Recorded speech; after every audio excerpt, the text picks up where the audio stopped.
and welcome to Guided Towards Greatness over at the Energetic Movement Collective. I am Julie Nguyen, and the intention of this video series is to inspire, motivate, and empower as many dance teachers, studio owners, and dancers as I possibly can, infusing the community with a little bit more love, possibility, and sharing tips and tools that I have learned along the way to help inspire and to create a little bit more space for innovation, creativity, and to unlock your own personal greatness, helping to guide you towards greatness. So thank you so much for dropping by and for checking out all of the videos. If you haven't done so already, please press subscribe below and feel free to comment, share, open up positive communication with others, and I invite you into the space to support in the vision of creating this amazing dance community that is full of love, innovation, creativity, and support. So with that in mind, we'll talk about support. I had an amazing 2017. It's the year that I call my spiritual sabbatical, which for those who've been following on the Law of Attraction videos, I've always wanted a spiritual sabbatical. I always just wanted this year to travel and to really find myself. And I got that opportunity in 2017 where I traveled to, I think, 7 countries and a couple times. Pretty much I think I was home for maybe 3 months out of the year. And the rest of the time was spent, investigating, exploring. It was my spiritual sabbatical. So, in that, I also had the opportunity to teach abroad, and I got to see the power of dance and how it is just amazing language all in its own. I also knew, since it was the class that I was teaching was very much mirroring a traditional convention style class here in America, I wanted to explore the space a little bit differently. I did notice, I've always had this curiosity of what the experience is like for dancers.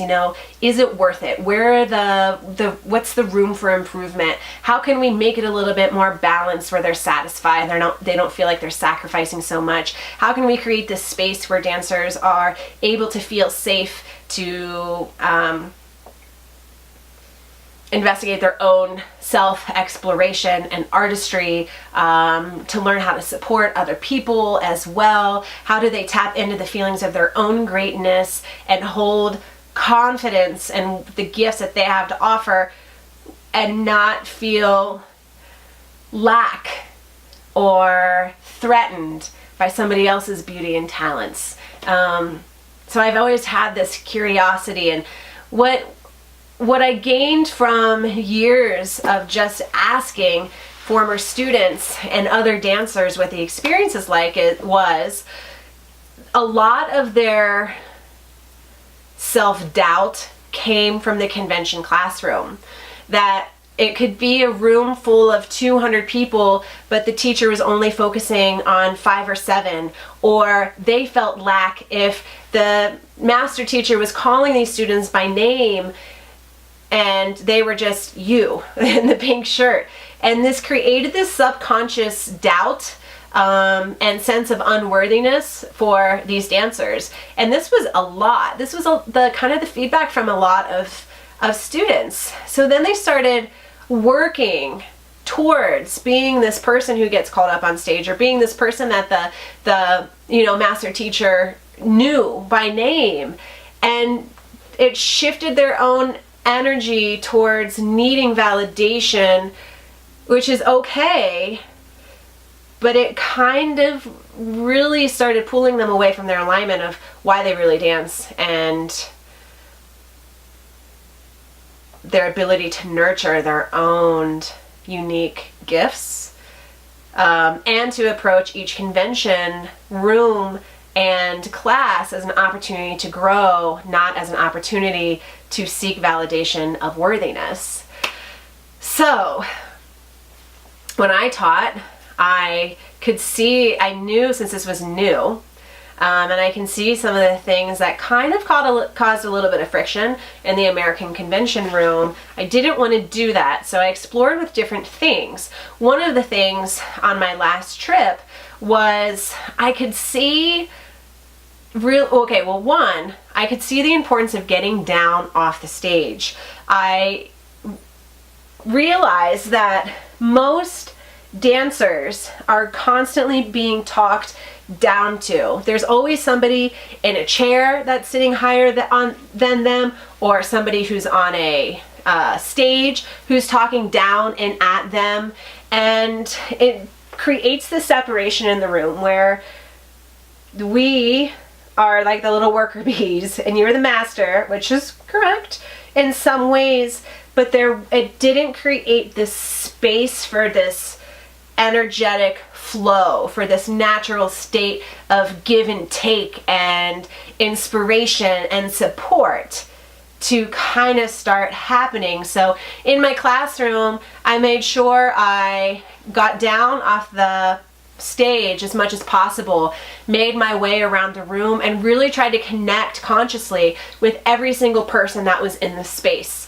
And then I could see, I had this aha moment that I could see really quickly by, the second day, you can start seeing the room separate. So the first day, everybody's even, right? It's a new day, I'm a new teacher, it's new choreography, nobody really knows what we're doing, whatever. We all start with this equal level of uncertainty, I should say.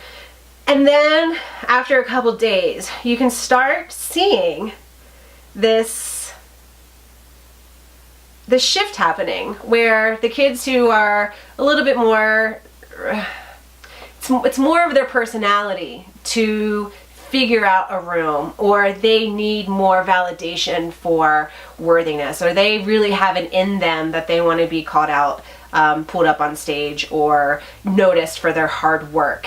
And so I made the conscious effort, even though it is easier to put your energy on the kids who are matching you energetically, who are hungry and want it, but to see that these kids who all started at the same page, and some just gained confidence and some started to really sink into self-doubt, that when I consciously held the room to the same standard, and I was able to see the beauty in each student, even the girl in the back in the corner who's probably never danced before in her life, how this was the first time that I didn't see the room do this.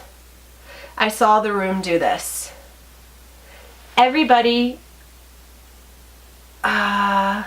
achieved their own personal best. Everybody began to feel good about themselves. There wasn't this idea happening within the space of they're good and I'm not good enough, or I don't really care anymore because I'm not good, or a desperate act from a student to really get my attention. It was just kind of like I encouraged them to feel good in their bodies. I complimented as much as I possibly could.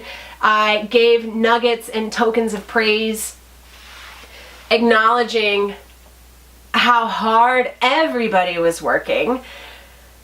And for the ones that would have become like the leaders in the classroom, I encouraged them to look at this space differently, look at this space with a little bit more gratitude, try to see the greatness in other people. So to investigate and explore the room a little bit, and then for the other students to feel proud of themselves, to acknowledge the growth that just had taken place with them in the classroom, and also for them too to see the beauty in other people. When somebody's asked to demonstrate a combo or across the floor, instead of allowing the ego to take over and like do this, to celebrate or to look with a different pair of eyes and a different set of eyes and perspective of what was actually really going on, and to be inspired instead of feeling inadequate or unworthy, and to stay on top of, you know, your own personal goals and abilities and gifts. One girl I remember, just inspired. It was my first class of the day, and warm up. She is just smiling, and because she showed up as her authentic self and she couldn't hide the joy that the movement was creating in her body, she inspired me. And so I stopped and I just kind of made this a point that just by showing up with joy and happiness and a curiosity for learning and energy, so the energy of the room wasn't, or that you're bringing into the space isn't so tired, that it just kind of made the whole room more exciting, and that we each have the power. This was one girl in a room of like 250 kids, and she had the power to uplift and energize the room. So think of how amazing that would be if everybody just approached the space with a little bit more curiosity, joy, vibrancy, and also meeting yourself where you are too. Like maybe today is not your energized day. Maybe you don't feel well, and that's okay too. And if the support system is there in the space, other people aren't going to be affected by it. They're going to approach you with a little bit more sympathy and empathy, and give you your space for when it's needed. So I forgot how I kind of started this series. I just got so passionate, and I let the passion take me into, all of this information and this insight that I wanted to share. But I guess to wrap it up, it's to, just take a step back and see how you approach the space, and see if you can really create a space that allows everybody to thrive, and to support one another, and to teach people how to honor where they are, and to see their own gifts and abilities that they have to offer the space, and that one's not better than the other. Just because you can pick up choreography really quick doesn't mean that what you have to offer, maybe you are the girl that just smiles and brings joy to the room, and that is as much needed and powerful and inspirational as somebody who can kill choreography and do it beautifully. So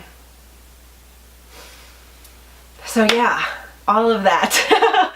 I hope if you listened to that rambling, it provided some sort of inspirational tone and nugget to spark your day, or to create more space for love and inspiration at your studio and or your conventions. So anyway, thank you so much for stopping by, and yeah, continue to stay tuned for more little aha moments that I've had that I totally want to share with you. And again, with the intention of inspiring, uplifting, empowering, motivating us all to live the life of our dreams. So anyway, namaste. Thank you so much. Have a beautiful day.